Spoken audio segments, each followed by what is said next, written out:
বৃষ্টি কমেছে কিন্তু মরণকূপ হয়ে রয়েছে একাধিক রাস্তা কার্যত মরণ ফাঁদ অবস্থা। যাত্রীদের প্রতিদিন প্রাণ হাতে করে চলতে হচ্ছে। তার মধ্যে পরিস্থিতি আরো খারাপ হয়েছে কারণ নতুন করে রাস্তায় ধস নেমেছে। পার্ক স্ট্রিটের পর বালিগঞ্জ সার্কুলার রোড, সেখানে ধস নেমেছে। দুই প্রতিনিধি সরাসরি আমাদের সঙ্গে রয়েছেন।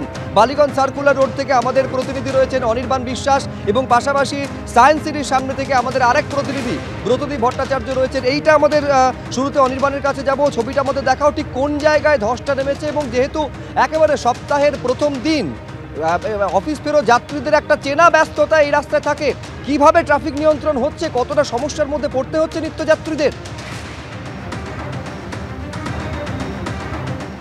শুভজিৎ, তোমাকে জানিয়ে রাখি যে 22 নম্বর বালিগঞ্জ সার্কুলার রোড ঠিক তার সামনেই কিন্তু রাস্তার উপরে একটা গভীর ধস নেমেছে। তুমি দেখাচ্ছি, আমার ক্যামেরা পার্সন দেখাচ্ছে, তোমাকে দেখতেই পাচ্ছ যে প্রায় 7 ফুট গভীর গর্ত করা হয়েছে। কারণ এই যে ধসটি নেমেছে সেটা কিন্তু প্রথমে ছোট আকারে ছিল, পরবর্তী সময় কিন্তু সেটা বড় আকার ধারণ করে। এই মুহূর্তে যেটা করা হচ্ছে যে নিচের যে সুয়ারেজের যে লাইন রয়েছে সেই লাইনে ফাটল দেখা দিয়েছে এবং সেই লাইনগুলোকে কিন্তু সংশোধন করার কাজ চলছে। এবং এই যে একেবারে ব্যস্ত রাস্তা, যেহেতু বালিগঞ্জ সার্কুলার রোড সপ্তাহের শুরুর দিন সকাল বিকেল এই রাস্তায় কিন্তু প্রচুর গাড়ি চলে। তুমি দেখতেই পাচ্ছ গাড়ির যথেষ্ট প্রেশার রয়েছে, অর্থাৎ বাড়ি ফেরত মানে অফিস ফেরত যে সমস্ত যাত্রীরা গাড়ি নিয়ে ফিরছেন তাদের কিন্তু একটা এখানে প্রেশার রয়েছে। এবং এই মুহূর্তে আমরা দেখতে পাচ্ছি যে কলকাতা পুলিশের সার্জেন্ট যিনি রয়েছেন এবং কি থানার ওসি তারাও কিন্তু ঘটনাস্থলে রয়েছেন, যাতে এই যান চলাচল সেটাকে সাধারণভাবে মোকাবিলা করা যায়।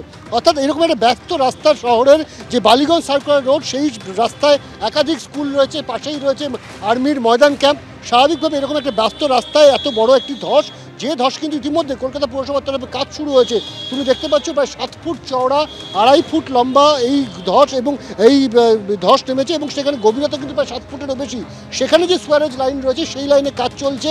এই লাইনের কাজ শেষ হওয়ার পর মাটি ভরাট করা হবে এবং তারপর সেখানে কিন্তু ইট দিয়ে বা জামা বসিয়ে তার উপরে কিন্তু পিচ করা হবে। অর্থাৎ সেটা কিন্তু একটা সময় সাপেক্ষ বিষয়। স্বাভাবিকভাবে যেটা মনে করা হচ্ছে যে আজ রাতের মধ্যে তারা চেষ্টা করছেন যত দ্রুত সম্ভব এই কাজটি শেষ করার, কারণ কাল সকাল কিন্তু ফের নতুন করে এই রাস্তার উপরে যান চলাচলের যে চাপ সেই চাপ বহন করতে হবে। ফলত পুলিশের ক্ষেত্রেও কিন্তু কাজটা অনেকটা কঠিন হয়ে যাবে, কারণ বালিগঞ্জ সার্কুলার রোড অত্যন্ত ব্যস্ততম একটা রাস্তা, একেবারে অত্যন্ত ব্যস্ত রাস্তা এবং একটা দীর্ঘ গর্ত খুঁড়ে পরিস্থিতি সামাল দেওয়ার চেষ্টা পুরসভার তরফে করা হচ্ছে। এখন কতক্ষণে পরিস্থিতি পুরো নর্মালাইজ করা যাবে, স্বাভাবিক করা যাবে, সেইটা দেখার বিষয়।